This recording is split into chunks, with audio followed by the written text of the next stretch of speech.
If the CAB3 is the people's view, why are they afraid of the people?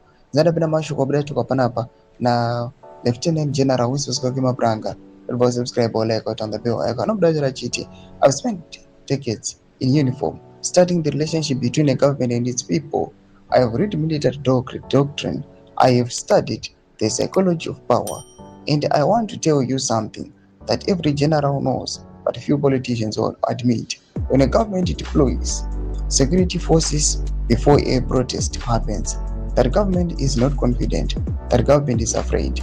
Mnangagwa is repeatedly told this nation that Constitutional Amendment Bill number 3 comes from the people. He has said the consultations were done.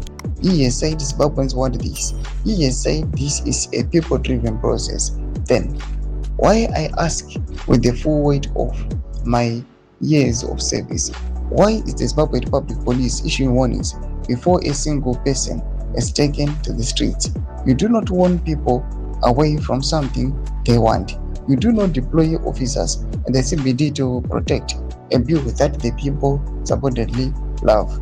You do not issue preemptive questions against inciting violence when the streets are calm, unless you know the streets will not remain calm once Parliament opens that debate.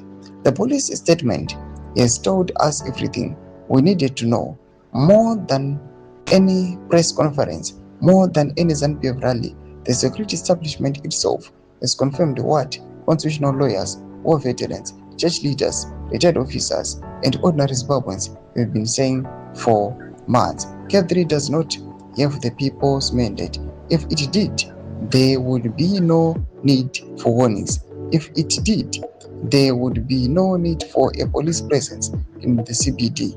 If it did, the government would be celebrating, not preparing for confrontation. Tuma developments are kudapangwa ine. In a comment section, made of any more deep on the page.